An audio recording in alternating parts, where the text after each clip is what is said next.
Bueno, pues muy buenas tardes a todos. Bienvenidos a esta sesión, esta preconferencia del día de hoy. Es un gusto tenerles a todos aquí. Eh, Quiero mencionar que la preconferencia del día de hoy está vinculada al proyecto AMECA CONACYT 317745, el cual lleva por nombre Difusión y Divulgación de la Ciencia, Tecnología e Innovación de Alimentos para el Desarrollo Sostenible y Seguridad Alimentaria de México y el mundo. Mi nombre es Marco Mata y es un gusto moderar esta sesión. La sesión del día de hoy está a cargo de la doctora Elena Franco. La doctora Elena es profesora investigadora del Departamento de Veterinaria y Zootecnia, División de Ciencias de la Vida, Campus Irapuato, Salamanca, Universidad de Guanajuato, miembro del Sistema Nacional de Investigadores Nivel 1. La doctora Franco es doctora en Ciencias Médicas por el Departamento de Ciencias Médicas de la Universidad de Guanajuato. Es maestra en Ciencias Médicas por el Instituto de Ciencias Médicas de la Universidad de Guanajuato y licenciada en Químico Farmacéutico Biólogo por la Facultad de Química de la Universidad de Guanajuato. Realizó durante 2 años una estancia postdoctoral en Bioquímica y Biotecnología en el Centro de Investigación y Estudios Avanzados del Instituto Politécnico Nacional. La línea de investigación que desarrolla es multidisciplinaria en las áreas de salud animal, inmunología de mucosas, diagnóstico clínico e ingredientes funcionales. Ha colaborado con diversas instituciones educativas y centros de investigación, así como en el sector industrial. En los últimos años, ha publicado más de 20 artículos en revistas internacionales indexadas y arbitradas sobre estudios in vitro e in vivo, principalmente en animales de laboratorio, los cuales cuentan con más de 240 citas en Scopus. Ha sido evaluadora de artículos y manuscritos científicos para diversas editoriales científicas internacionales y ha dirigido y codirigido 2 tesis de doctorado, 7 tesis de maestría y 6 tesis de licenciatura, y participado en más de 30 conferencias científicas, congresos nacionales e internacionales. Doctora Elena Franco, le damos la más cordial bienvenida. Ella nos platicará el día de hoy sobre prebióticos y la modulación en el eje microbiota GALT-cerebro. Bienvenida. Muchas gracias, doctor Marco, por la presentación. Voy a compartir mi pantalla.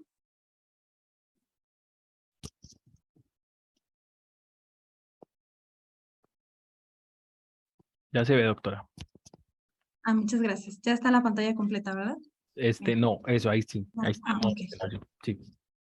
Bueno, pues muchísimas gracias a todos los presentes por estar asistiendo a esta presentación. El tema del cual hablaremos hoy es los prebióticos y la modulación en el eje microbiota GAL-cerebro. Bueno, mi nombre es Elena Franco y bueno, ya mencionaron que soy profesora del Departamento de Veterinaria y Zootecnia de la Universidad de Guanajuato. Bueno, dentro del contenido de esta charla hablaremos algunas generalidades sobre el eje intestino-cerebro, sobre el sistema nervioso entérico, el tejido linfoide asociado a mucosas del intestino, el eje hipotálamo pituitario adrenal, la microbiota intestinal y cómo la microbiota tiene una comunicación con el cerebro.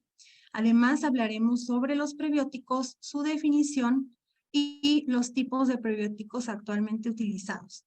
Y bueno, también les platicaré un poquito sobre la investigación que realizamos en nuestro laboratorio acerca de los frutanos derivados del agave y el efecto también en la modulación del eje intestino-cerebro. Bien, como definición, bueno, el eje intestino-cerebro es un sistema intrincado de comunicación bidireccional que abarca numerosos procesos. Esta vía de comunicación emplea rutas neurales, hormonales e inmunológicas, y si hay alteración de alguno de estos elementos que pertenecen al eje intestino-cerebro, entonces puede provocar consecuencias patofisiológicas. ¿Cuáles son los elementos que están involucrados en este eje? Bueno, pues tenemos el sistema nervioso central con el cerebro y la médula espinal y sus conexiones. Tenemos al sistema nervioso autónomo que abarca el sistema simpático y parasimpático. Tenemos al sistema nervioso entérico que justamente pues tiene toda esta inervación del sistema nervioso simpático y parasimpático. Y tenemos también al eje hipotálamo pituitario adrenal que abarca pues el hipotálamo, la pituitaria y las glándulas adrenales que están sobre el riñón.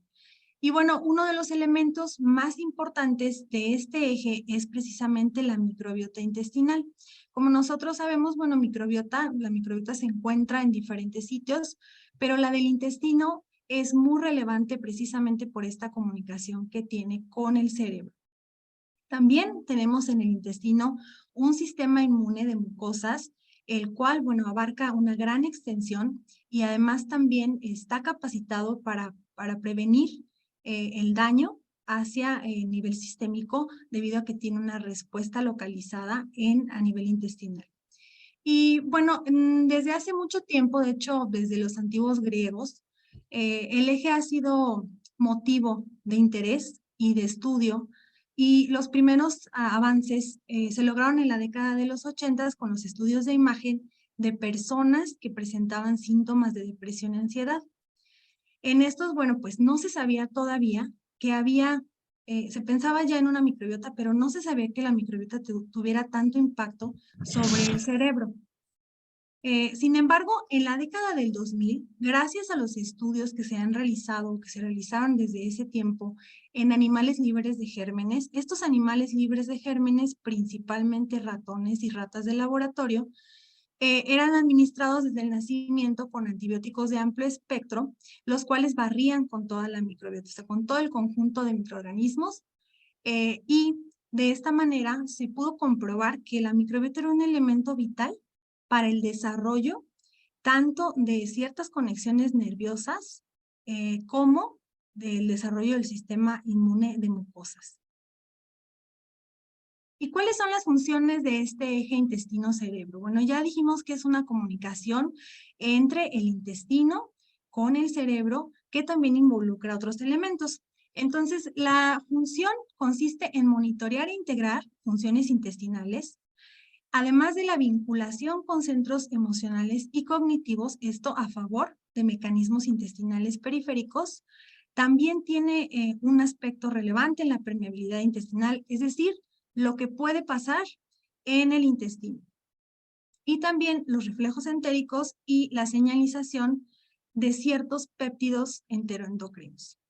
Y en condiciones de salud, pues el eje va a estar vinculando todos estos aspectos, el intestino, la microbiota, el tejido linfoide y el cerebro. Sin embargo, pueden existir condiciones de enfermedad, ya sea que el origen pueda empezar a nivel de la microbiota, a nivel del intestino, por ejemplo, la disbiosis intestinal. La disbiosis intestinal es una alteración de las poblaciones bacterianas principalmente que están alojadas en el intestino y esto va a condicionar a que haya una alteración en todos los demás elementos.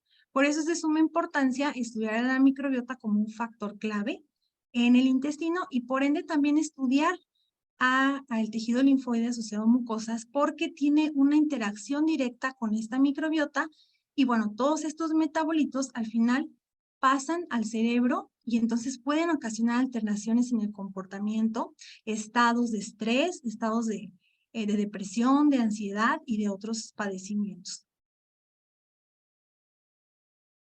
Y bueno, el tracto gastrointestinal cuenta con un sistema nervioso intrínseco extensivo que conocemos como sistema nervioso entérico. Este sistema nervioso entérico va a tener funciones a nivel de control, digamos, del intestino.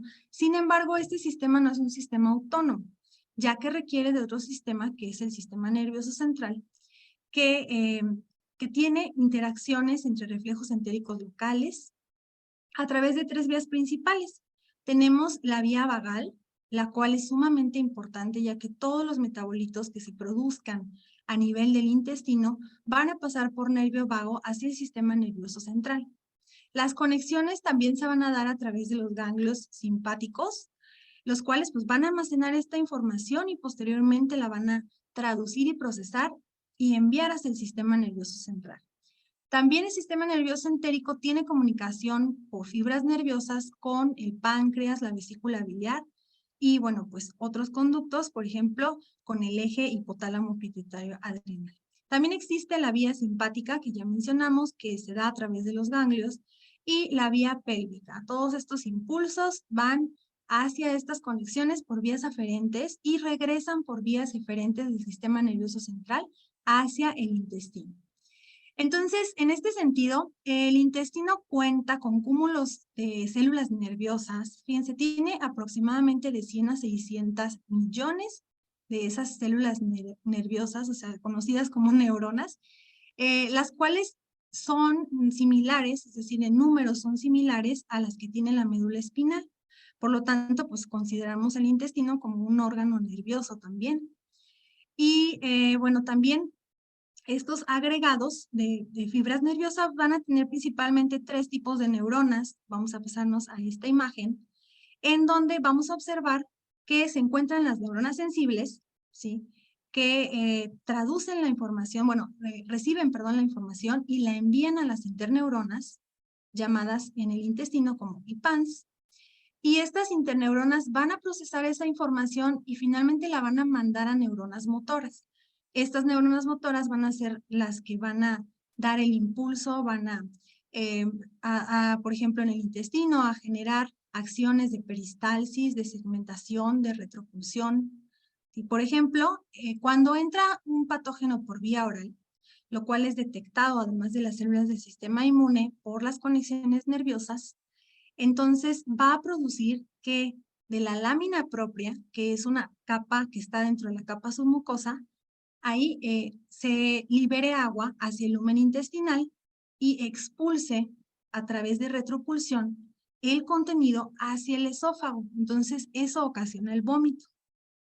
Por ejemplo, si no se logra activar ese reflejo de retropulsión, entonces el patógeno se va a intestino grueso y se libera en forma de diarrea. Esto es un mecanismo de defensa, pues, del eje intestino-cerebro. También, por ejemplo, el consumo de alimento tiene un efecto directo sobre el estado de ánimo, ¿sí? Y esto se da también por ciertos péptidos que se liberan a nivel gastrointestinal, porque también en el estómago y en el intestino delgado tienen una liberación, y esto da una señalización para nuestros estados de saciedad y de mejorar nuestro ánimo, porque ustedes saben que cuando no comemos, pues nos altera el ánimo, ¿verdad? Entonces, hablando sobre la configuración anatómica del intestino y ver cómo se encuentra la inervación en las capas mucosas y submucosas, tenemos que esta está formada con plexos ganglionados conectados a través de fibras nerviosas. Los principales son los plexos mientéricos y los plexos submucosos. Entonces, aquí va a haber una serie de cúmulos de células nerviosas, las cuales, por ejemplo, en el caso del plexo mientérico, nos va a favorecer la absorción de nutrientes del lumen intestinal. Y en el caso de los plexos submucosos, pues va a favorecer los movimientos mecánicos de la peristalsis. Entonces, bueno, también en este sentido es muy importante mencionar la configuración del tejido linfoide asociado a mucosas del intestino, mejor conocido por sus siglas en inglés como GALT. Tenemos diferentes tipos de tejido linfoide que está asociado a mucosas, pero pueden estar localizados en otros sitios, por ejemplo, tracto respiratorio, vías urinarias. ¿En dónde se encuentra localizado? Pues en donde pueda tener contacto con los antígenos. De hecho, este tejido linfoide asociado a mucosas, que ahorita voy a explicarlo, pues su función es la de conferir una protección al intestino y en general a todo el hospedero. ¿Por qué? Porque va a estar identificando todos los antígenos que entren por vía oral. ¿Cuáles son esos antígenos? Bueno, pues en los alimentos, ustedes saben, no consumimos alimentos estériles, principalmente cuando comemos en la calle o en lugares no muy salubres. Entonces, estos antígenos van a entrar, van a ser bacterias patógenas y se van a encontrar con una microbiota. Adelantándome un poquito a las funciones de la microbiota que está aquí presente ya en el lumen intestinal va a producir sustancias antimicrobianas llamadas bacteriocinas. Estas sustancias van a hacer que no se queden ahí pegadas las bacterias patógenas, no van a dejar que colonicen el intestino y mucho menos que puedan penetrar. La función de este tejido linfoide asociado a mucosas consiste principalmente en evitar que haya una diseminación, una penetración hacia esta capa que se llama lámina propia y posteriormente a la circulación. Entonces, ¿cómo está distribuido o qué es el tejido linfoide asociado a mucosas? Pues es una serie o un conjunto de células del sistema inmune que pueden estar de forma localizada o pueden estar de forma difusa. Cuando están de forma asociada y localizada, se llaman placas de Peyer. Estas placas de Peyer consisten en cúmulos de células tanto del sistema inmune innato, por ejemplo, células dendríticas, macrófagos o mastocitos, los cuales van a tener una comunicación directa con los patógenos que puedan ingresar hacia la lámina propia que provienen del lumen intestinal. Estas células se llaman células presentadoras de antígeno porque si encuentran un patógeno van a comunicarles a los linfocitos T, ya sea CD4 o CD8, qué tipo de patógeno se está presentando. Este linfocito T, entonces va a empezar a proliferar, a generar clonas, y después va a comunicarle a la célula B que tiene que producir anticuerpos. Los anticuerpos van a ser precisamente de diferentes tipos. Los principales van a ser las inmunoglobulinas M, las inmunoglobulinas G, pero también se van a producir inmunoglobulinas de tipo A. La IgA entonces puede extravasarse hacia el lumen intestinal. Esa inmunoglobulina se llama IgA secretora, la cual va a opsonizar bacterias, es decir, se le va a pegar a la pared de las bacterias para que puedan ser fagocitadas más fácilmente, y en el caso de los virus va a realizar neutralización. Bien, entonces estas células son muy importantes en la defensa de todo lo que puede ingresar a la lámina propia que proviene de los alimentos, ¿no? Por vía oral. Es importante mencionar también que existen diferentes tipos de células. Aquí se las enlisto para que ustedes puedan ver las diferencias. Tenemos a las células M.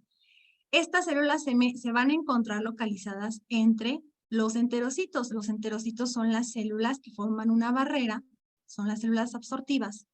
Y estas células M lo que van a hacer es que van a permitir la entrada, es decir, van a pasar al patógeno desde el lumen hasta la lámina propia para presentarlo a las células dendríticas. Este paso se llama transitosis.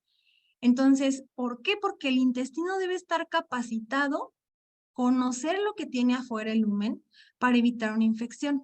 Entonces es muy interesante cómo estas células detectan a través de receptores, que se llaman receptores TOL, pasan la información a las células dendríticas y sucede el mecanismo que les platicaba. También existen otras células que tienen relevancia en el eje intestino-cerebro. Tenemos a las células enteroendocrinas, también llamadas células L. Estas lo que van a hacer es producir péptidos. Esos péptidos se llaman péptidos orexigénicos y anorexigénicos. Los péptidos orexigénicos son aquellos que nos dan o nos señalizan hacia el cerebro una sensación de saciedad, es decir, cuando ya consumimos alimento, estos péptidos se secretan y nosotros tenemos una sensación de saciedad. Y también se producen péptidos anorexigénicos, que son aquellos que nos dan la sensación de hambre. ¿Sí? Por ejemplo, la grelina, que es un péptido que se secreta en el estómago y en parte del intestino, nos da esa sensación de hambre. Entonces, cuando no hemos consumido alimento, pues no hay un contacto con el alimento y entonces se activa o se produce este péptido para decirnos tienes que comer. Bueno, también existen otros receptores en el intestino que son receptores de sabor, que son los T1R2 y T1RD3. Y tenemos, bueno, otras células, las células enterocromafines. Estas son también muy importantes para el eje porque, fíjense, son las productoras de serotonina, ¿sí? La 5-hidroxitriptamina. Esta molécula tiene especial relevancia a nivel de cerebro porque, bueno, sabemos que está asociada a desórdenes psiquiátricos como depresión, ansiedad o estrés postraumático, por ejemplo. Entonces es muy importante y se produce también en el intestino y veremos más adelante que también se produce por ciertas cepas probióticas que están presentes en el intestino. Bueno, tenemos las células de Paneth. Estas son células que producen péptidos antimicrobianos, los cuales van a atacar también patógenos y, por ejemplo, la lisozima, que es una enzima que va a ayudar a la degradación de la pared de las bacterias. Cuando tenemos las células caliciformes, estas células caliciformes son las que secretan moco, en inglés se llaman gloved cells, y pues el moco también es un mecanismo de defensa, la mucina, va a evitar que los patógenos puedan adherirse al epitelio y posteriormente penetrar. Entonces, lo que quieren hacer los patógenos es precisamente ingresar e irse a circulación sobre todo los que son enteropatógenos, y van a tratar de alcanzar órganos periféricos. Eso es lo que quieren y bueno, el sistema inmune de mucosas lo va a evitar. Y entonces otro componente del eje intestino-cerebro muy importante es el eje hipotálamo pituitario adrenal. Tiene mucha relación también con la microbiota, con el tejido linfoide asociado a mucosas y vamos a ver por qué. Bueno, el sistema límbico que está compuesto por el hipotálamo, el hipocampo, la amígdala, específicamente en el hipotálamo, gracias al factor liberador de corticotrofina, activa la pituitaria. La pituitaria, por lo tanto, va a producir una hormona, la hormona adenocorticotrófica, que va a activar a las glándulas adrenales. Y las glándulas adrenales, por ende, van a producir esta hormona llamada cortisol. El cortisol es muy importante, es decir, no es una hormona mala, por así decirlo, sino que es una hormona que sirve y desde hace, o sea, evolutivamente sabemos que nos sirve para enfrentarnos, ¿sí? Para enfrentarnos a cierto peligro. Es una hormona que se libera para enfrentarnos al peligro también. Y entonces, digamos que en condiciones normales, pues no pasa nada, se secreta cortisol. Además, también el cortisol tiene efectos, por ejemplo, sobre la microbiota y también sobre células del sistema inmune. El problema es cuando hay situaciones de estrés, porque el estrés nos va a estar activando el sistema límbico a través del hipotálamo y un estrés constante entonces ya nos va a favorecer a que tengamos ciertas condiciones fisiológicas de daño producido por estrés. Por ejemplo, el mecanismo es el siguiente. Se libera cortisol, el cortisol va a activar células proinflamatorias del sistema inmune, las cuales van a liberar citocinas como interleucina 6, factor de necrosis tumoral alfa, interferón gamma. Estas citocinas, como podemos verlo acá en esta imagen, van a estimular nuevamente el hipotálamo y entonces otra vez el hipotálamo va a empezar a liberar a través del factor liberador de corticotrofina cortisol. Entonces, esto va a ser un ciclo constante que pues no va a ser benéfico, ¿sí? Porque vamos a estar liberando cortisol todo el tiempo. El cortisol, como les decía, de manera normal, pues ayuda a la motilidad intestinal, incrementa la permeabilidad, pero si este se incrementa, lo que va a pasar aquí es que va a dejar pasar bacterias, o sea, incrementa la permeabilidad. Si va a dejar pasar bacterias patógenas, lo cual pues no es lo que queremos, ¿verdad? Porque ya dijimos que el tejido linfoide pues va a estar generando también respuestas proinflamatorias para que estas bacterias no se diseminen.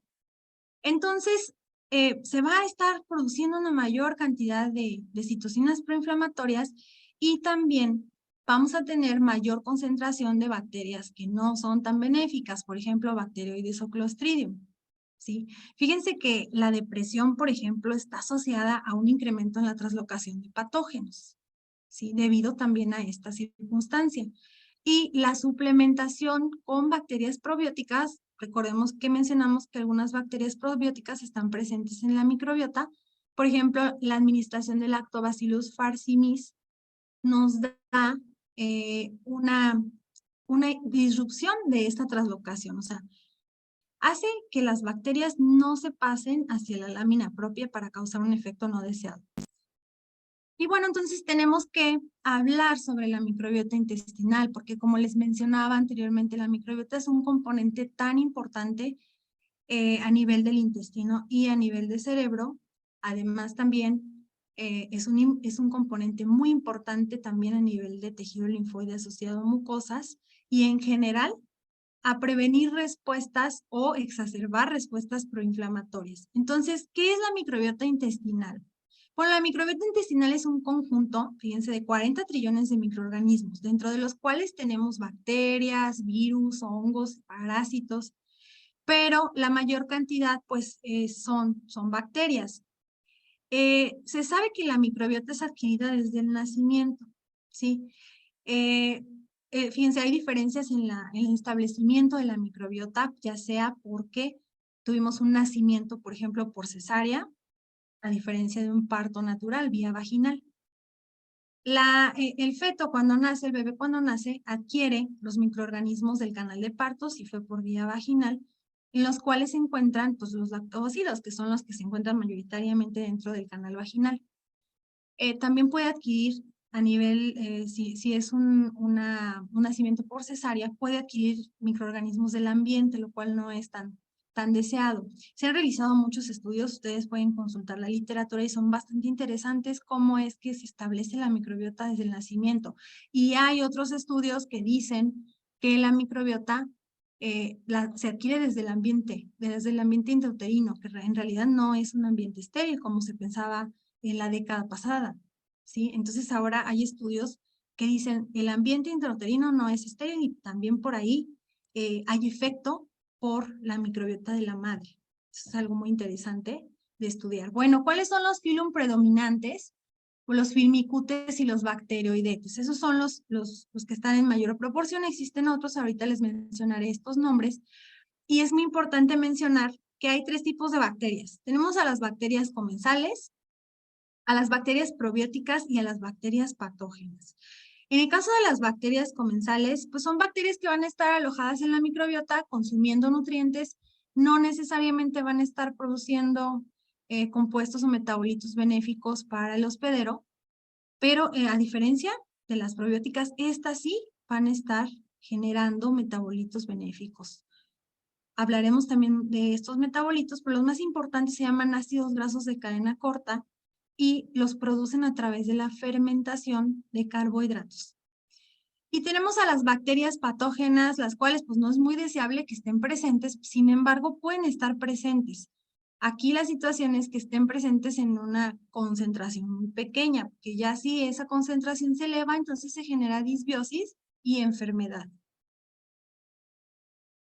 Y también es muy importante el estudio de los genes microbianos. Esto se llama microbioma intestinal, porque fíjense que resulta que los genes son 150 veces más de los que se tiene el hospedero, de los que tenemos nosotros. Y otra característica importante de la microbiota pues es la producción de metabolitos que van a tener un efecto sobre el eje intestino-cerebro. Bueno, otra consideración de la microbiota importante es la proporción de bacterias que están alojadas.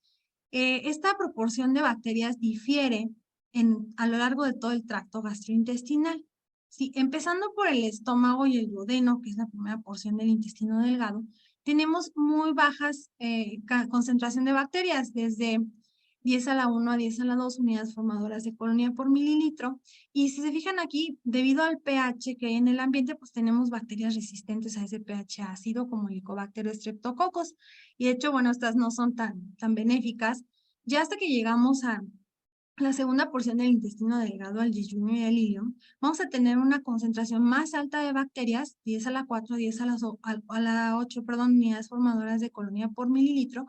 Y aquí entonces vamos a encontrar los filum predominantes, los géneros predominantes de bacterias, como los bacteroides, Streptococcus, lactobacillus, las bífidos y Fusiobacteria. De esta configuración de bacterias, pues están en mayor proporción las que son probióticas, o sea, las que están generando un efecto benéfico al hospedero. Y bueno, en el colon se concentra el mayor número de bacterias, también de géneros un poquito menos importantes a nivel de bacterias probióticas. Son bacterias, como aquí en esta porción, digamos, no hay tanto oxígeno, pues son bacterias que resisten más esas condiciones de falta de oxígeno, y pues podemos encontrar bacteroides, ruminococcus, clostridium, bifidobacterias también, por mencionar algunas. Y entonces, los filos más importantes se observan en esta gráfica, los firmicutes y bacteroidetes, que son los más abundantes, les comentaba.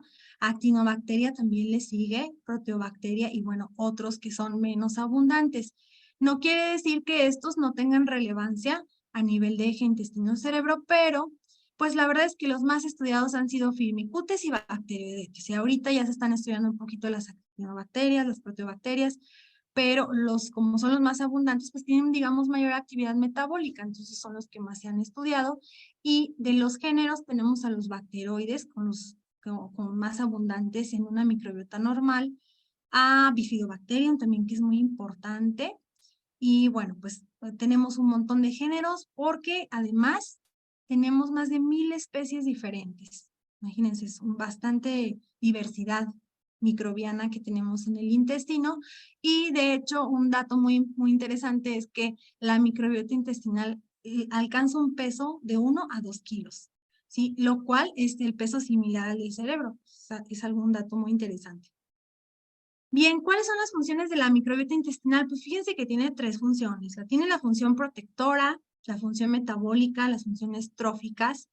Y bueno, dentro de las funciones protectoras es un efecto de barrera, ya lo mencionábamos cuando revisábamos el tejido linfoide asociado a mucosas, ya que no va a permitir que se establezcan bacterias patógenas, ¿sí? Entonces, a través de la producción de bacteriocinas, pero también porque ocupa un gran espacio, no va a permitir ese establecimiento, ¿sí? También logra detoxificar metabolitos y fármacos. Las funciones metabólicas de la microbiota son sumamente importantes porque, para empezar, bueno, va a fermentar restos de la dieta no digeribles. Aproximadamente de carbohidratos fermenta de 20 a 60 gramos y de proteínas de 5 a 20 gramos. También sintetiza vitaminas como la vitamina B12, la B5, la B3, la vitamina K. Esto es muy importante para el proceso de coagulación. Y también, como les mencionaba, los metabolitos de la microbiota son sumamente relevantes, tanto para el intestino, para el tejido linfoide, como para el cerebro. Y estos son los ácidos grasos de cadena corta. Estos a nivel del lumen intestinal lo que van a hacer es disminuir el pH para que los patógenos pues, no se puedan establecer. Sin embargo, tiene otras funciones relevantes que vamos a ver también más adelante. Y bueno, como funciones tróficas, ayuda a la proliferación y diferenciación celular. Hay estudios en estos ratones libres de gérmenes en donde el sistema inmune de mucosas no se desarrolla. ¿Por qué? Porque las células no tienen un contacto con ningún antígeno, entonces no pueden generar ningún tipo de respuesta. Están en un ambiente estéril, están en un ambiente anérgico, o sea, no hay una respuesta porque no tienen, digamos, esa activación por parte de las bacterias para que puedan proliferar ni diferenciarse. Entonces, es muy importante esta función trófica, modula las vías neuroendocrinas, como vamos a ver, por producción de ciertos neurotransmisores. Y bueno, pues como les decía, activa el desarrollo del sistema inmune y hablando precisamente sobre los neurotransmisores, pues tenemos a estos que son algunos de los más importantes, el ácido gamma-aminobutírico, que es producido, fíjense, por lactobacilos y bifidobacterium. Estas dos bacterias logran producir GABA, que tiene también otros efectos a nivel de intestino. La norepinefrina, por ejemplo, es producida por Escherichia, por Bacillus, por Saccharomyces, y tiene un efecto sobre la disminución de la motilidad, un aumento de la contracción de los esfínteres y una disminución en la secreción. La acetilcolina, que tiene un efecto contrario también y es producida por lactobacilos. Y la serotonina, que es producida no solamente por bacterias, como pueden ver aquí, sino también por cándida. ¿Sí? Cándida también es un hongo que se encuentra presente en la microbiota y pues la serotonina a nivel local va a facilitar la secreción y la peristalsis, pero a nivel de sistema nervioso central, pues tiene efecto como neurotransmisor y bueno, les comentaba, está relacionado a desórdenes psiquiátricos.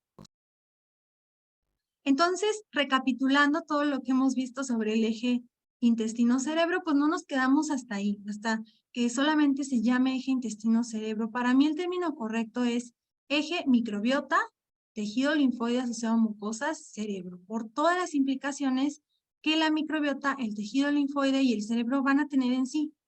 Van a funcionar como lo mencionábamos, como una barrera intestinal, van a activar el eje hipotálamo pituitario adrenal, va a haber respuestas inmunes, van a producir metabolitos y componentes bacterianos y finalmente tener una función neuroendocrina. Bueno, este eje también, como ya lo hemos mencionado, tiene que ver en procesos neuropatológicos, por ejemplo, en desórdenes como la ansiedad, el dolor visceral, el autismo, ¿sí? Está muy relacionado y hay estudios recientes que vinculan la disbiosis intestinal con el autismo, la depresión y incluso, enfermedades autoinmunes como la esclerosis múltiple, también enfermedades metabólicas como la obesidad y desórdenes cardiovasculares, debido, bueno, pues a todos estos metabolitos que la microbiota puede generar. Ahorita mencionamos metabolitos benéficos, pero también existen metabolitos que no son tan benéficos de acuerdo a las poblaciones que se encuentren presentes en ese momento en la microbiota intestinal. Entonces, la modificación en la composición de la microbiota nos puede originar todos estos desórdenes. Hay alteraciones en las respuestas inmunes, el nervio vago se sobreestimula, se activa y entonces empieza a recibir toda esa información que proviene de la microbiota, el cortisol que proviene del eje hipotálamo y los neurometabolitos bacterianos, componentes bacterianos. Y bueno, también la microbiota está vinculada a la regulación del metabolismo del triptófano, que es un aminoácido precursor de la serotonina, y todo esto conduce también a que puedan influir en procesos de memoria y de aprendizaje. También los productos metabólicos, los componentes de la microbiota nos pueden alterar directamente el tejido linfoide asociado a mucosas a favor de múltiples respuestas, ¿sí? Principalmente la alteración o de la producción de citocinas proinflamatorias. Ya lo vimos como interleucina 6, factor de necrosis tumoral, aunque también la regulación de la microbiota nos puede dar respuestas favorables, así como la producción de citocinas antiinflamatorias como interleucina 10, o aumentar la producción de moco, lo cual pues va a favorecer todo el ambiente a favor de una microbiota saludable. La microbiota principalmente fermenta, o sea, su producto, digamos, alimenticio de la microbiota son carbohidratos no digeribles, los cuales sufren una fermentación para producir ácidos grasos de cadena corta, y tenemos 3 tipos de ácidos grasos de cadena corta más importantes. Hay muchos tipos, pero los más importantes que se producen en mayor concentración son el butirato, el acetato, perdón, es que abrí el chat ya. El butirato, el acetato y el propionato. Por ejemplo, el butirato a nivel de tejido linfoide nos va a favorecer la integridad de la barrera epitelial y va a ayudar, principalmente el enterocito es su fuente de energía. O sea, el enterocito le gusta mucho el butirato y lo consume y entonces está muy a gusto con el butirato y pues produce o comunica esa información a las células del sistema inmune y produce respuestas antiinflamatorias. Además, también es muy importante mencionar que, y ustedes dirán, bueno, si hay células del sistema inmune de este lado y de este lado hay bacterias, pues ahí tendría que haber una respuesta porque están esas bacterias. Pero bueno, resulta que desde el inicio, desde que se establece la microbiota, las células del sistema inmune crean tolerancia, se llama tolerancia inmune. ¿Tolerancia a qué? Pues a las bacterias que tiene presentes desde el nacimiento y aquellas que se van modificando pero no generan un daño. Entonces las tolera, no genera respuestas. ¿Cuándo genera respuestas? Pues cuando hay enfermedades autoinmunes, por ejemplo, o de hiperrespuestas del sistema inmune como la enfermedad de Crohn, la colitis ulcerosa o el síndrome de intestino irritable. Ahí sí, entonces es porque las células están, o sea, no toleran, no tienen esa tolerancia y están generando respuestas bastante fuertes que dañan los tejidos. Pero bueno, entonces, también el otro ácido graso de cadena corta que se produce es el acetato y este promueve la resolución de la inflamación intestinal. Cuando hay inflamación, hace que se resuelva pronto, es decir, produce también citocinas antiinflamatorias para que se resuelva y también nos ayuda a la prevención de la entrada de patógenos como Escherichia coli, también manteniendo la función de la barrera intestinal. Y bueno, a nivel de cerebro, los ácidos grasos de cadena corta van a tener un efecto sobre el control del apetito y van a estimular el sistema nervioso simpático, van a aumentar las concentraciones de serotonina. Por ejemplo, tenemos una bacteria que hace este efecto, que es Lactobacillus rhamnosus, que produce mayor cantidad de ácidos grasos y tiene un efecto sobre el sistema nervioso central a favor de la producción de serotonina.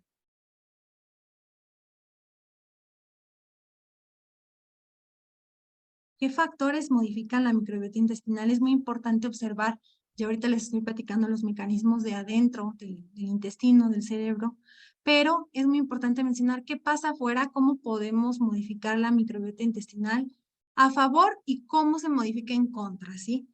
Cuando se modifica en contra, entonces, pues causamos una disbiosis, que es una alteración de las poblaciones de bacterianas del intestino, y pues eso no es tan benéfico.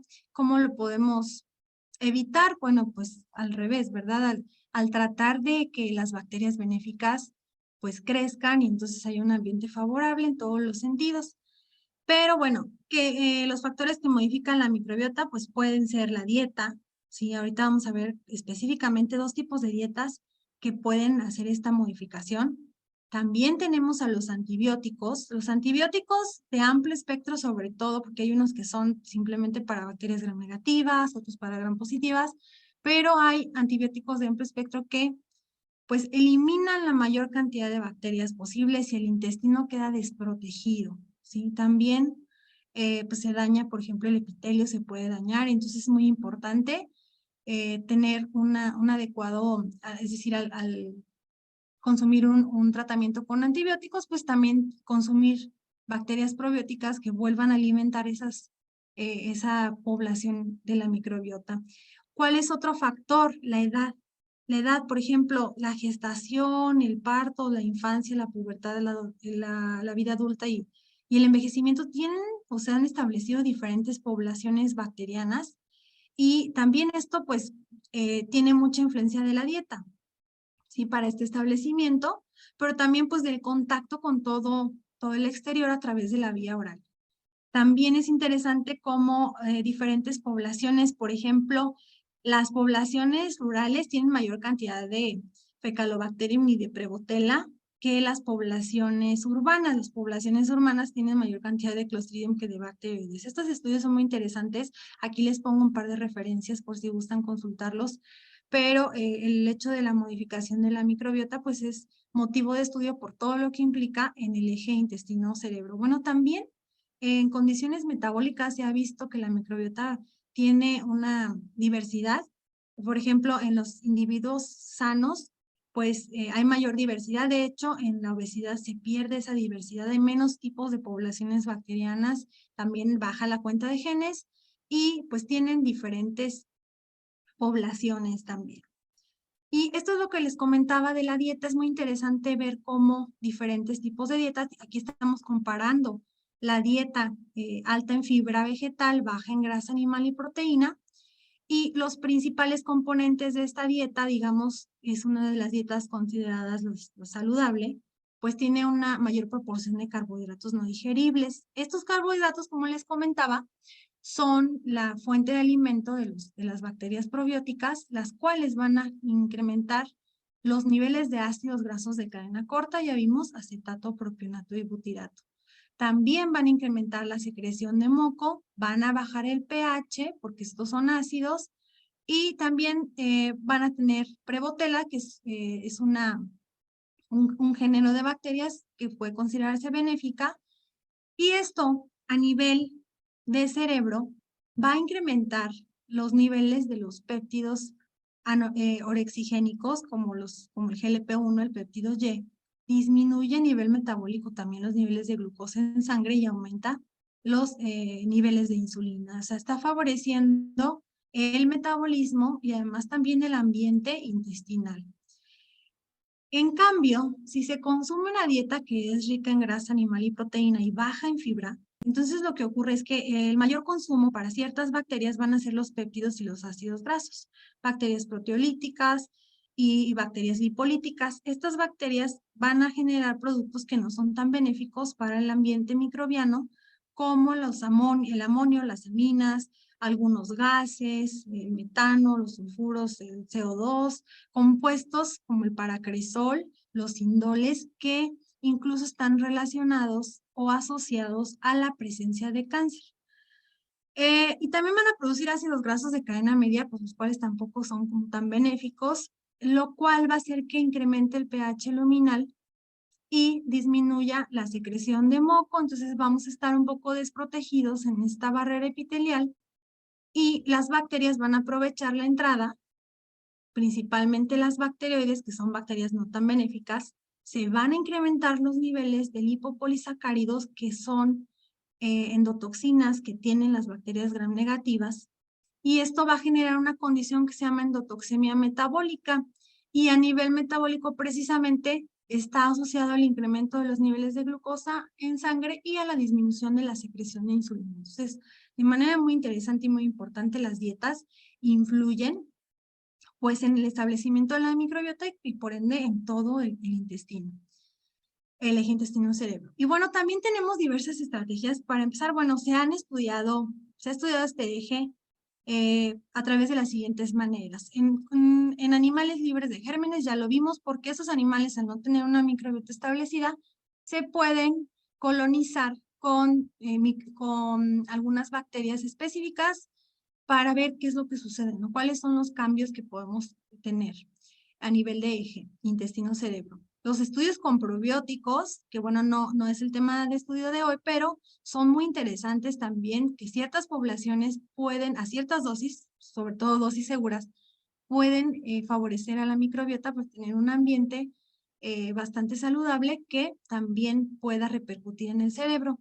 Los estudios con antibióticos, y hay unos estudios muy interesantes que se han realizado, en algunos casos controvertidos, pero han sido funcionales, y esto es el trasplante de microbiota fecal.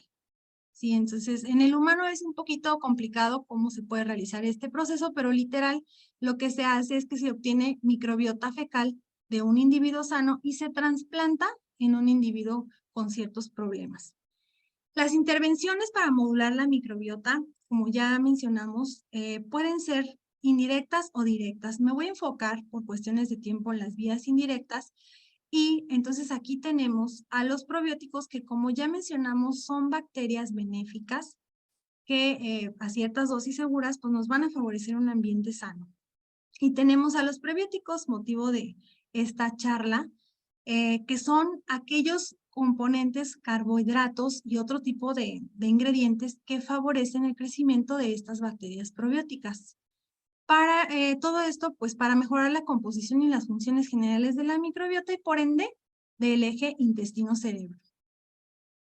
Y entonces ahora sí nos vamos a la definición de prebióticos, y tengo que platicarles un poquito de cómo se establece esta definición, porque pues fíjense, desde el año 1921, Redder y Chaplin ya sabían que había carbohidratos que enriquecían poblaciones bacterianas benéficas, estos los lactobacilos. En los 90s, todo el lapso que pasó de tiempo, para que dos investigadores muy importantes en este campo de los prebióticos, Gibson y Robert Freud, mencionaban que eran ingredientes no digeribles de la dieta que afectan benéficamente al hospedero por estimulación selectiva del crecimiento y o la actividad de un número limitado de bacterias residentes en el colon. Esta definición por mucho tiempo fue la que quedó establecida, y 6 años más tarde también mencionaron es que las poblaciones que pueden ser estimuladas por estos carbohidratos, pues también pueden ser eubacterias, Akkermansia, Ruminococcus, Roseburia, otras. O sea, antes se pensaba que solamente Bifidobacterium y Lactobacillus. Bueno, en el 2001 se dijo, es que hay estudios que dicen que no, que también los prebióticos pueden estimular estas bacterias a favor de su crecimiento.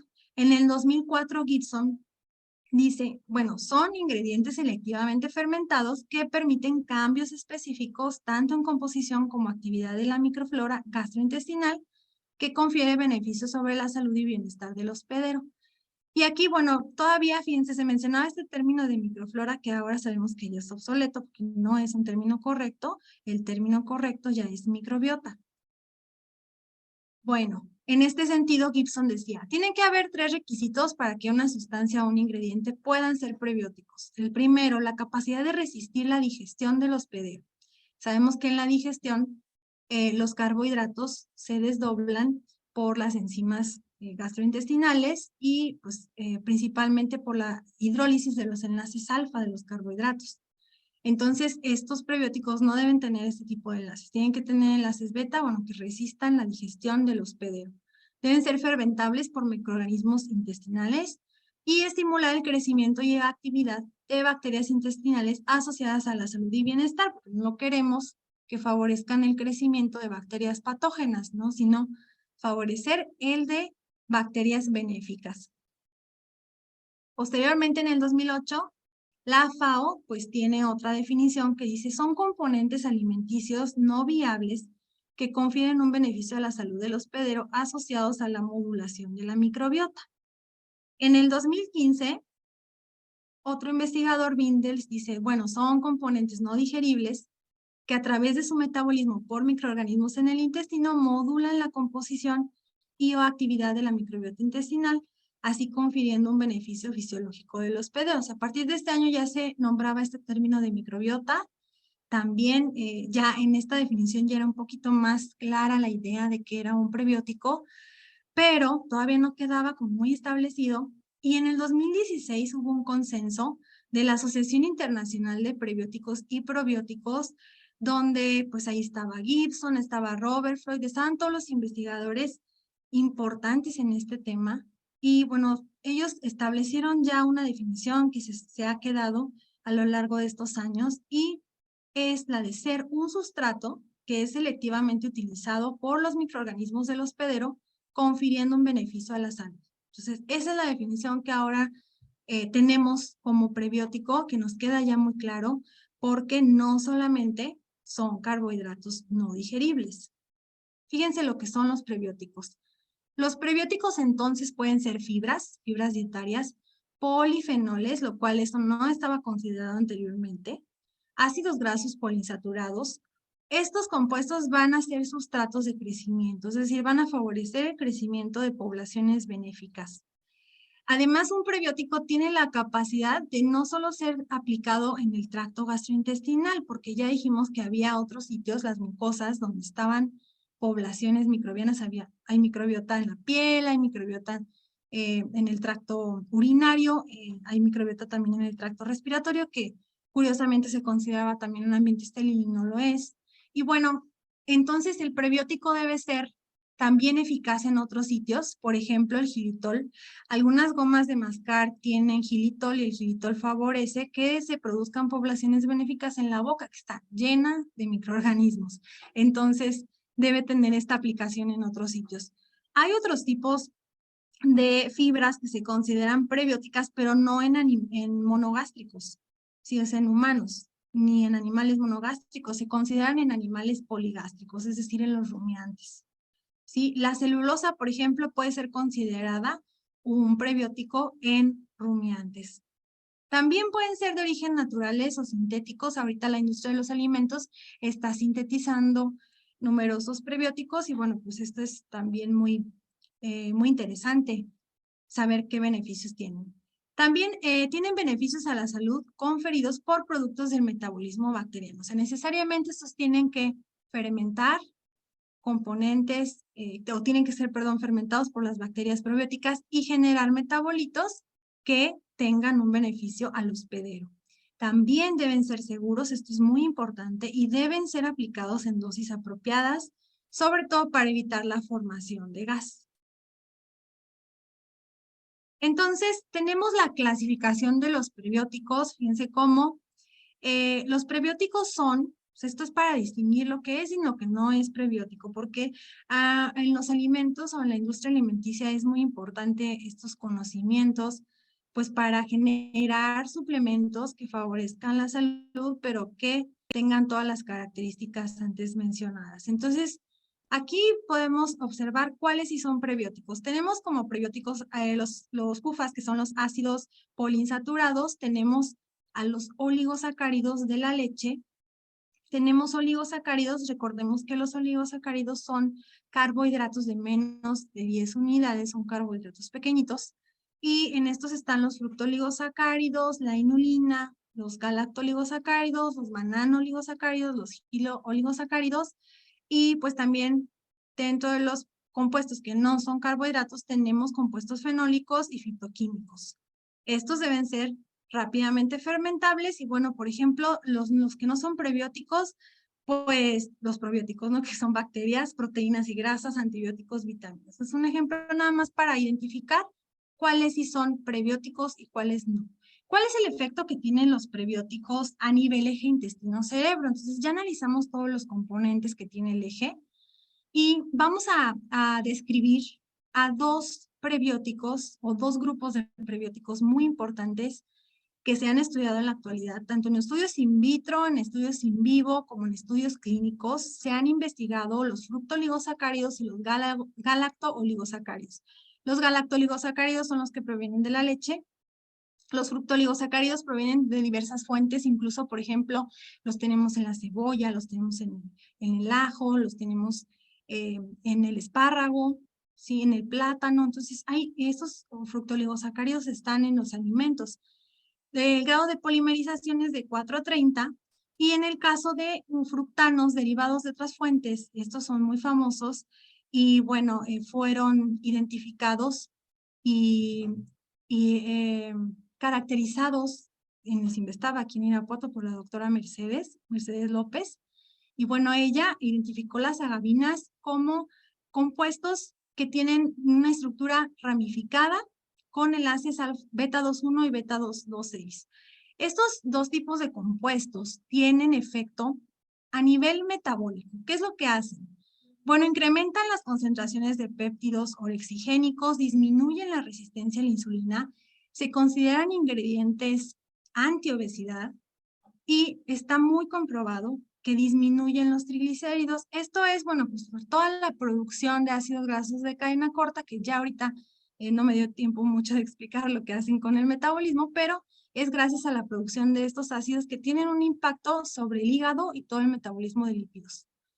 También disminuyen a nivel de cerebro la interleucina 1 beta, el receptor para la serotonina 5-hidroxitriptamina, bajan los niveles de ansiedad, incrementan los niveles de factores neurotróficos que son muy importantes en los procesos de memoria y aprendizaje y para la sobrevivencia de las neuronas, y bajan los niveles de lípidos y proteínas oxidadas en el hipocampo y en la corteza frontal.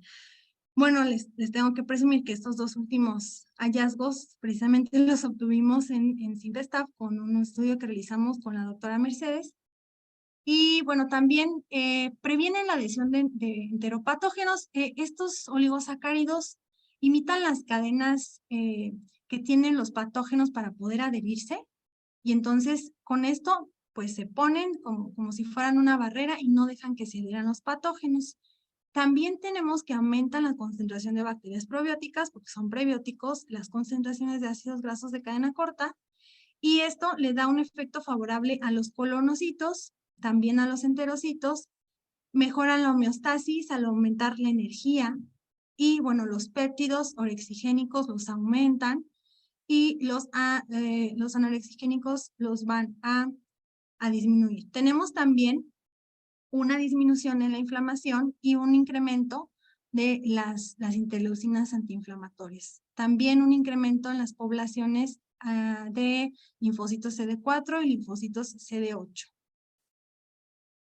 También tenemos que los polifenoles, como lo habíamos comentado, se consideran prebióticos porque estos se ha visto que incrementan las concentraciones de Bifidobacterium, de Lactobacillus, enterococos, de Akkermansia, de poblaciones específicas que tienen efectos importantes en la microbiota, a favor del hospedero por la producción de ácidos grasos. Y bueno, dentro de este grupo tenemos flavonoides, taninos, lignanos, curcuminoides, y también se ha visto que tienen efectos antidiabéticos al disminuir las concentraciones de glucosa. En cerebro, por ejemplo, también se han asociado a la disminución de las placas beta-amiloide que se observan en enfermedades como Alzheimer, y también incrementan los niveles de factores neurotróficos y disminuyen el daño oxidativo en el cerebro. Bueno, y ahora les mostraré algunos resultados que hemos obtenido en nuestro grupo de investigación con el estudio de los fructanos de tipo agavinas. Por ejemplo, nosotros hemos realizado estudios in vitro en donde confrontamos a las agavinas directamente con las bacterias y hacemos una curva de crecimiento en donde pues vemos si las agavinas disminuyen el crecimiento de bacterias patógenas. Y hay estudios que se han realizado con bacterias probióticas y se ha observado que estimulan el crecimiento, por lo tanto no hay duda que son prebióticos. Pero ¿qué pasa con ciertas bacterias patógenas? Pues hemos visto que sí disminuyen el crecimiento y que el efecto es dosis-respuesta. Aquí se pueden observar a los de inhibición Y bueno, hemos realizado estudios también con aislados microbianos, por ejemplo, en animales que presentan mastitis bovina, y hemos encontrado que disminuyen o que son capaces de inhibir el crecimiento de estas bacterias que están presentes en esa patología microbiana. También hemos realizado estudios de las agavinas para observar si tienen algún efecto sobre el eje intestino-cerebro, principalmente en la producción de factores neurotróficos y del estado de estrés oxidativo. Primero, lo que hacemos es enfrentar a los animales con una dieta rica en grasa, los cuales pues tienen un incremento en el peso corporal, y después le damos o le administramos fructanos de agave a concentraciones de 5 y 10%. Y aquí nosotros observamos que hay una disminución en el peso corporal, en la ingesta de alimento y también en el consumo de agua. También observamos que hay una disminución a nivel metabólico, hay una mejora en los niveles de triglicéridos, lo cual pues sí estaba corroborado en otros estudios, pero con fructanos de tipo inulina. Y de manera muy interesante también analizamos que los fructanos tienen un incremento en las concentraciones, una disminución en las concentraciones de los moléculas oxidadas, en este caso los lípidos oxidados a nivel de hipocampo y de cerebelo, y observamos también que hay una disminución de proteínas oxidadas de carbonilos a nivel de hipocampo también y de cerebelo, con lo cual nos está indicando que a pesar de una dieta rica en grasa, los fructanos de agave pueden estimular la producción de ácidos grasos de cadena corta y por ende aumentar los niveles de factores neurotróficos y disminuir el estado de estrés oxidativo que es causado precisamente por radicales libres que provienen de esa dieta y conferir una protección al cerebro. También evaluamos y realizamos una comparación de la inulina con la oligofructosa y encontramos también que tanto los fructanos de agave como la oligofructosa disminuyen también el daño oxidativo, pero en ratones con sobrepeso. También aquí dejamos que los ratones pues llegaran al nivel de sobrepeso, evaluamos las moléculas oxidadas en el cerebro, los lípidos y las proteínas, y sí encontramos que había un incremento en las moléculas oxidadas. Y después administramos el tratamiento tanto con oligofructosa como con fructanos de agave y sí observamos un cambio en la disminución de los carbonilos y del cerebelo, y un poco en mayor medida con los fructanos de agave que con la oligofructosa. En el caso de los lípidos, también observamos que hubo una disminución con la administración de prebióticos, lo cual nos está indicando que a través de la modulación de la microbiota se puede dar un efecto a nivel cerebral. Y bueno, también les platicaré de los estudios que hemos realizado con estudiantes de la maestría en producción pecuaria, específicamente en un modelo de pollos de engorda, en donde pues ellos son administrados comúnmente en las granjas, son administradas comúnmente con antibióticos como promotores de crecimiento, los cuales pues hacen una disbiosis intestinal, y entonces estos animales se encuentran estresados, se encuentran alterados algunos parámetros de salud, y también las respuestas inmunes están alteradas. Entonces, lo que hicimos fue administrar antibióticos promotores de crecimiento a un grupo de estos pollitos y administramos prebióticos, probióticos y simbióticos. El simbiótico no lo mencioné anteriormente, pero es una mezcla de prebióticos y probióticos y lo administramos en forma de cápsulas. Aquí lo que observamos es que tanto las bacterias como los prebióticos y los simbióticos disminuyen el estado de estrés. Nosotros evaluamos aquí los linfocitos heterófilos y obtenemos un índice que nos está indicando el estrés en los animales y pues obtuvimos una disminución de este índice. Como pueden ver aquí en comparación con el administrado con antibióticos. También las concentraciones de ciertas interleucinas, las interleucinas antiinflamatorias también se elevaron con la administración de estos suplementos y las proinflamatorias disminuyeron, y también encontramos elevadas concentraciones de IgA, lo cual pues es bastante favorable para el ambiente intestinal de los animales. Y bueno, también tenemos otros estudios en animales que todavía no están publicados, pero luego les platicaré. Por mi parte sería todo. Muchas gracias. Muchísimas gracias, doctora Elena. Muy interesante su charla.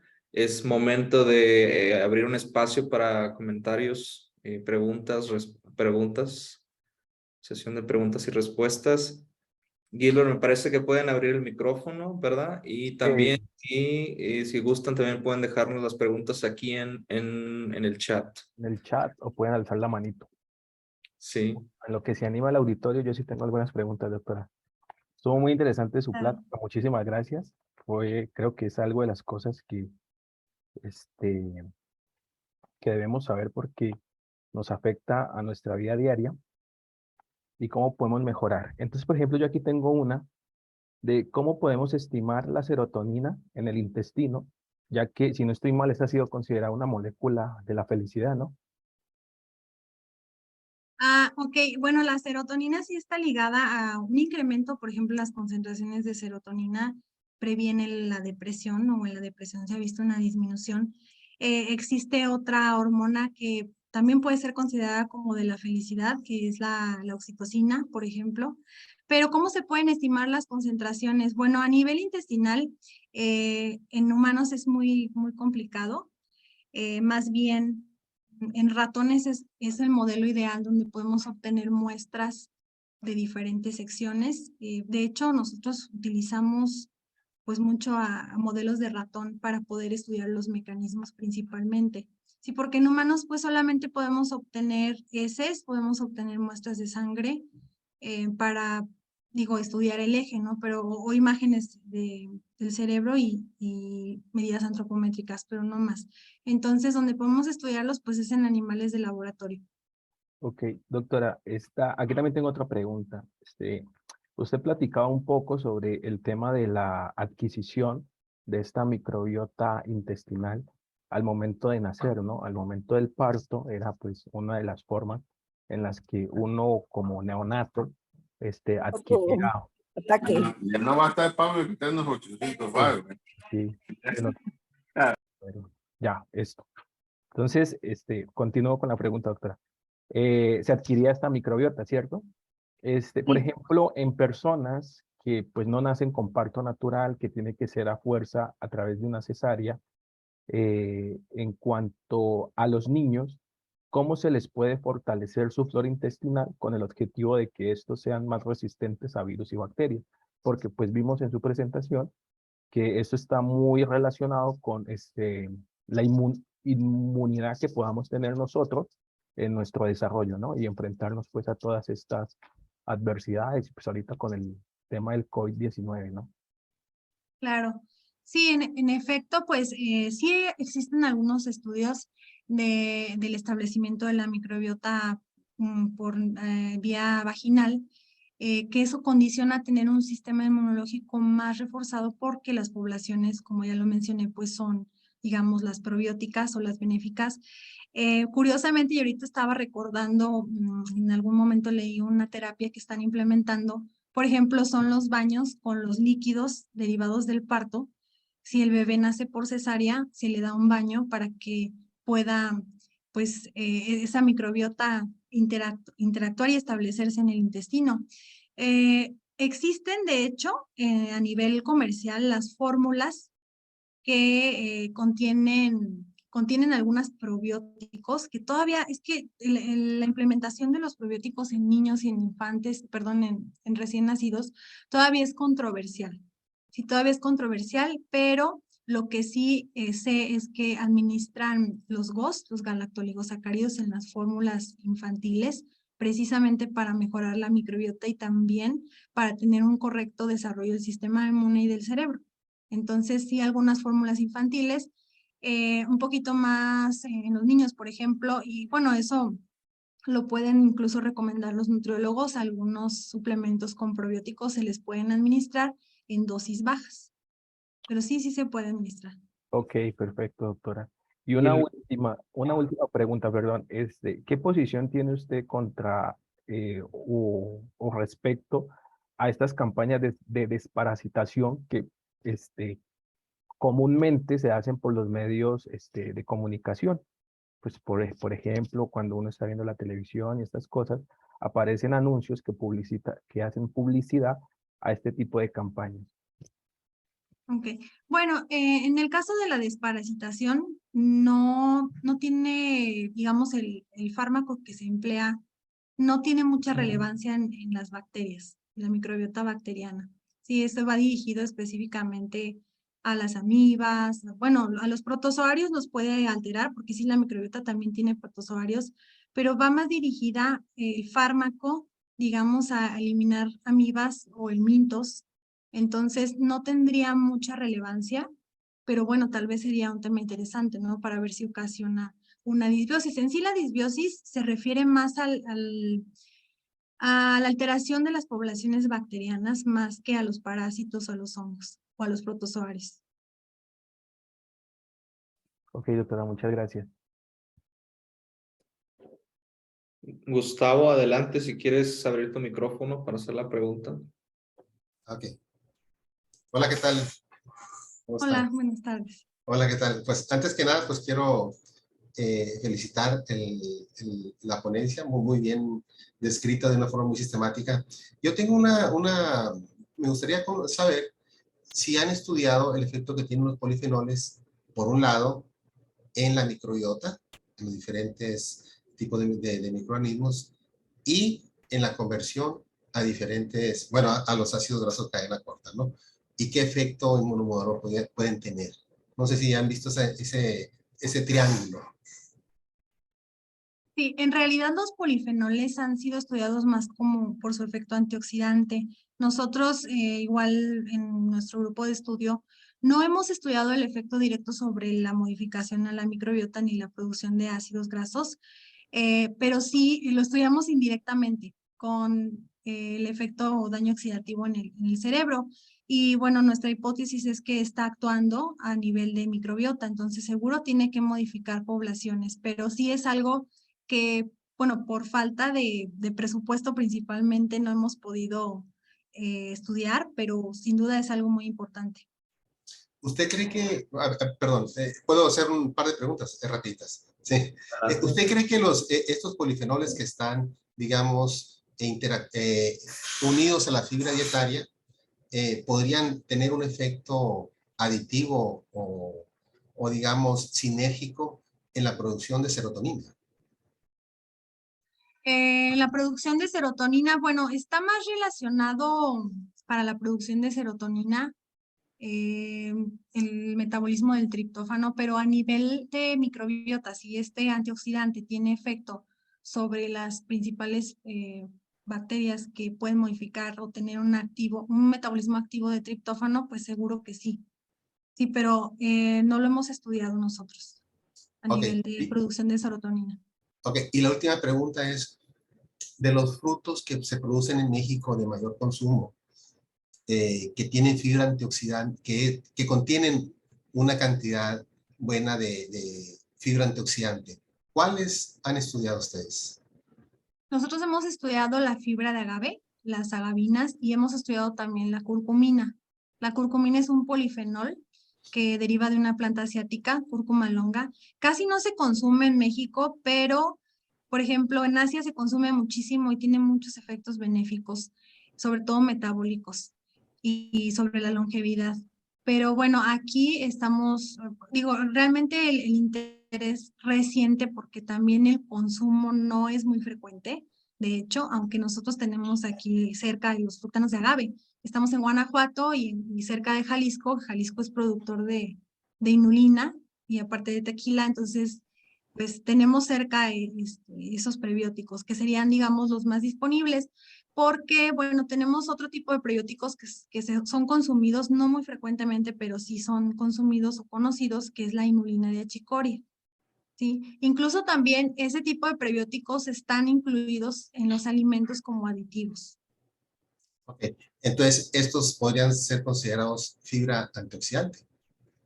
Sí, sí, sí, sí. De hecho, también los prebióticos que le comento, la inulina, pues nosotros ya hemos realizado estudios a nivel de moléculas oxidadas y hemos visto que sí previene la oxidación. Tiene Bueno, efecto antioxidante. ok. La verdad es muy interesante lo que están haciendo, la verdad la felicito. hay muchísimo que hacer y realmente son temas muy novedosos, muy buenos relacionados con la salud y pues con todo lo que estamos haciendo diferentes grupos de México, ¿no? Y de diferentes partes del mundo. La felicito y sigue así y éxito. Muchas gracias. Muchas gracias, ¿eh? Muchísimas gracias, Gustavo. Vamos por aquí por una pregunta del chat que es de Héctor, pero ya levantó la mano. Entonces, Héctor, si gustas hacer tú la pregunta, adelante.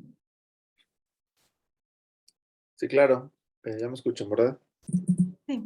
Sí. Muy bien. Bueno, antes que nada, muchas felicidades, doctor Elena, por esta presentación. Muy, Gracias. muy interesante. Quería preguntar acerca de los giloligosacáridos, porque lo llegaste a comentar ahí en uno de tus slides y nosotros estamos trabajando con giloligosacáridos. Primero, ¿qué potencial le ven realmente como prebiótico a la aplicación de estos compuestos, ¿no? Ustedes. Bueno, sinceramente nosotros no hemos analizado los giloligosacáridos, pero en las revisiones que hemos nosotros leído y estudiado, el potencial va más dirigido precisamente a... Son compuestos más chiquitos, entonces digamos que tienen un efecto, bueno, no quisiera decir menor, pero son más rápidamente fermentados. En el caso, por ejemplo, de las agavinas, que son moléculas mayores, tienen mayor efecto precisamente porque son más grandes. Entonces, no los hemos estudiado nosotros, sería interesante analizarlos porque de hecho, junto con los mananoligosacáridos y otros que se llaman arabinoligosacáridos, son nuevos, o sea, son compuestos que apenas están elucidándose su mecanismo, entonces sería interesante. Nosotros la verdad es que por cuestiones, bueno, como les digo, disponibilidad, por ejemplo, y de interés por esta molécula de agavinas son los que más hemos estudiado. Ok. Bueno, pues muchas gracias. Yo creo que te contactaré en corto vía email porque estamos interesados en poder... Nosotros los producimos Excelente.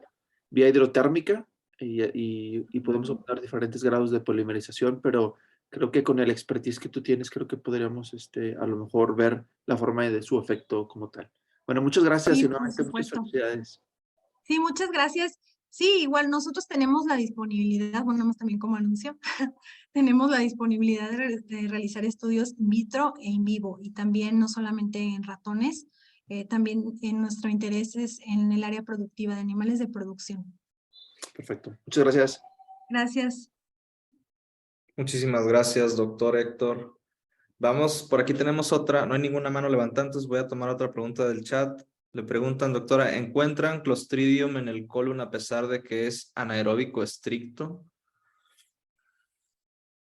Sí, pues precisamente está más orientado al apéndice porque precisamente ahí no hay unas concentraciones de oxígeno relevantes y en el caso de los ratones también se encuentra en el ciego, que es un saco fermentador.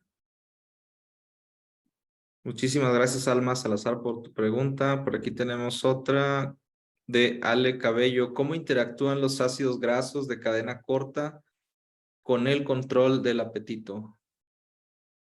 Ajá. Bueno, los ácidos grasos interactúan a nivel, ahorita no recuerdo muy bien el mecanismo, pero tiene relevancia en los enterocitos y en las células productoras de péptidos.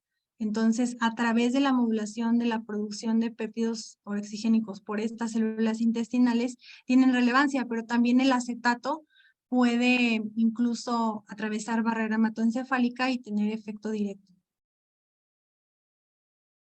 Excelente. ¿Alguien más que tenga una pregunta que quiera abrir el micrófono? ¿O aquí en el chat? En lo que se anima el auditorio, yo sí tengo una, me pareció bastante interesante, si bien yo soy más del área de bioprocesos, bioseparaciones, cosas así, hemos estado tratando ahora de empezar a trabajar con cosas de este tipo, ¿no? Pero me llama mucho la atención y siempre me ha llamado bastante la atención la parte de, pues, de todo este rollo del estrés y la ansiedad, ¿no? Como usted sabe, por ahí un micrófono abierto. El estrés y la ansiedad pues es una de las enfermedades ahorita que pues más aqueja a la población, pues no solo en México, sino a nivel mundial.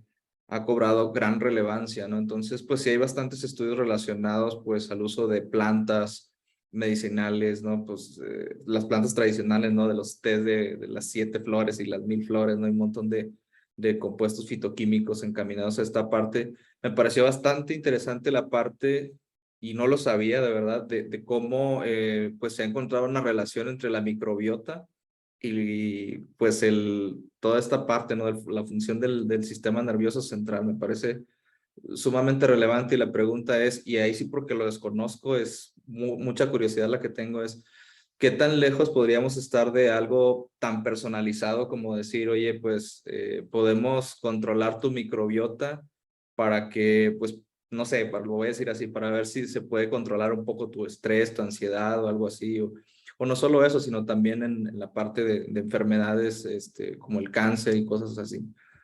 Ujú. Sí, bueno, me parece que no estamos tan lejos de llegar a ese punto, porque la investigación realmente estaba avanzando bastante. Tenemos algunas limitaciones, definitivamente, que es la interacción entre las mismas poblaciones de la microbiota y también precisamente los ambientes en los que nos desenvolvemos, en donde nos desarrollamos. La dieta es uno de los factores clave, que es lo primero que tiene que modificarse para tener una microbiota a favor de. Es muy difícil realmente tener una disciplina en la dieta. Creo que eso sería lo primero. Lo segundo que también pues nosotros hemos visto es que somos muy difíciles de consumir, o sea, tener una disciplina en el consumo de suplementos. ¿Sí? Si a nosotros nos dicen, este suplemento te va a curar la ansiedad, sí, la primera semana me lo tomo, pero la segunda ya desfasado me lo voy tomando y después se me olvida y sigo con mi rutina. Entonces creo que también esto es una disciplina que se tiene que enseñar. ¿Sí? Nos tenemos que educar en cómo cuidar nuestro cuerpo, en cómo consumir alimentos a través de la información, ¿verdad? Estas charlas pues dan esa información y creo que a lo mejor nos podemos quedar pensando en, pues ahora voy a tratar de buscar algún suplemento que tenga beneficio. Sí, claro, también la información que está en la literatura, eso siempre es recomendable, y también consultar a los profesionales, porque yo de formación química no puedo recomendar, aunque pueda saber que cierto probiótico va a dar ciertos beneficios, pero bueno, tienen que recomendar a los profesionales de la salud. Entonces, creo que una de las consideraciones sería, pues, modular la dieta y también incluir algunos suplementos. Prebióticos, probióticos y simbióticos, pero no estamos tan lejos de ello. Ok, excelente, me agrada. Y tengo otra pregunta. De los trabajos que presentaste hacia el final de tu presentación, si mal no recuerdo, eran agavinas, decía, agavinas. Son compuestos químicos, ¿verdad? ¿O son de origen proteico? No recuerdo si lo mencionaste. No lo mencioné, una disculpa, son carbohidratos no digeribles. Carbohidratos. Sí, son cadenas de fructosa con glucosas terminales que pueden estar lineales o ramificadas. Ok, la pregunta es, ¿han trabajado ustedes, no recuerdo si lo mencionaste, con péptidos? Te pregunto porque aquí en Campus Puebla, en TEC de Monterrey, justo estamos trabajando en la parte de buscar péptidos a partir, pues, de diferentes fuentes, ¿no? De plantas, y probar sus efectos antiobesidad, sus efectos antimicrobiano también, y también vamos a apostarle por toda esta parte de su efecto neuroprotector, cosas así, ¿no? Ya ves que hay péptidos. ¿Ustedes trabajan con péptidos? ¿Han probado péptidos? No hemos probado péptidos. Bueno, los péptidos, a pesar de que sí son benéficos y se pueden obtener incluso del suero, de la leche o de otros ingredientes naturales, no los trabajamos porque, bueno, nos enfocamos en el área de carbohidratos no digeribles, pero además también los péptidos tienen una, digamos, desventaja, porque es resistir la hidrólisis. Si se administran por vía oral, tienen que resistir la hidrólisis. Y lo que sí he visto es que hay estudios donde incluso utilizan fructanos para formar una película que recubra a los péptidos y así poder administrarlos, porque precisamente los fructanos resisten la hidrólisis y entonces van a pasar intactos al intestino, donde van a poder tener contacto con la microbiota y con las células. Entonces, no los hemos estudiado, pero sin duda es algo muy interesante y yo creo que va a tener un efecto si se administra de forma adecuada. Muchísimas gracias. ¿Alguien del auditorio que tenga alguna pregunta, comentario? Déjenme ver el chat.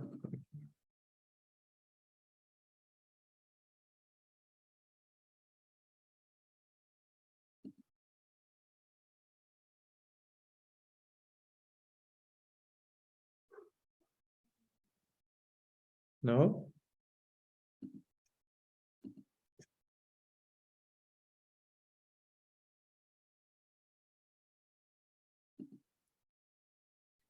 Me parece que en el chat no hay preguntas.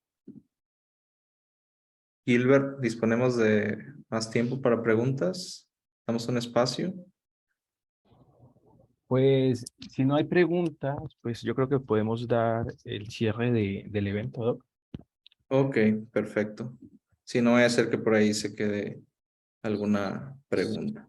Bueno, pues entonces vamos a dar por terminada la sesión, sin antes agradecer muchísimo a la doctora Elena Franco por su valiosa participación en esta preconferencia.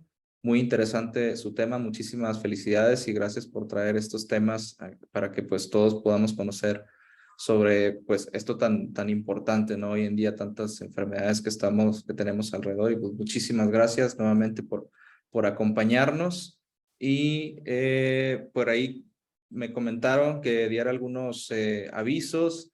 Gilbert, corrígeme si estoy equivocado, Sí, pero sí, me sí. dijeron que el 25% de descuento Sí, para las sí. instituciones sede en la inscripción, ese es uno, ya me corregirás tú si estoy equivocado.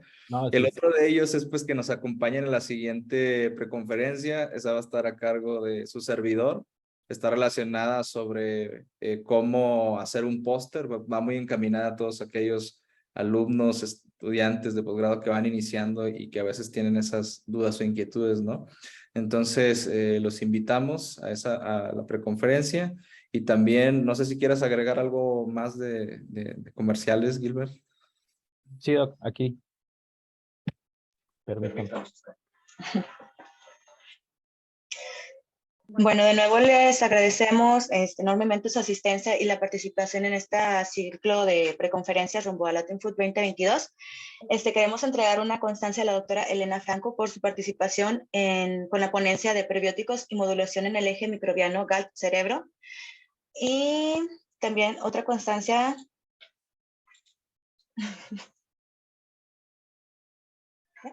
al doctor Marco A. Mata Gómez por su participación como moderador en la ponencia de prebióticos y modulación en el eje microbiota GALT-cerebro, igualmente pues en este ciclo de preconferencias. Y se invita de igual manera al siguiente jueves, a la siguiente conferencia que será para preparar tu póster científico, cómo prepararlo, la estructura del póster, tips de qué hacer y qué no hacer, cómo presentarlo, dirigida por el doctor Marco Amata y de igual manera moderada por el doctor Juan Carlos Elizalde. Y bueno, la revista Hablemos Claro hace una atenta invitación para publicar con temas acerca de la ciencia, tecnología e innovación de los alimentos. Estas publicaciones se realizan con un lenguaje muy general como una estrategia de divulgación de la ciencia entre la población. Y bueno, volvemos a recordar que las inscripciones y los registros para el Latin Food 2022 aún se encuentran abiertos y como mencionó el doctor Mata, bueno, las instituciones sedes cuentan con un descuento del 25%. Y muchas gracias. Muchísimas gracias, qué bueno que le atiné, porque si no... No, gracias por la participación y por la charla. Nos vemos en Muchas Puebla. gracias. Un gusto, doctora Elena. Muchas Hasta luego. gracias. Hasta luego. Gracias, doctora. Hasta luego. Hasta luego, Gilbert, y un gusto conocerte. Gracias, hasta luego. Saludos, Héctor. Gusto en saludarte. Saludos, Marco. Nos vemos pronto.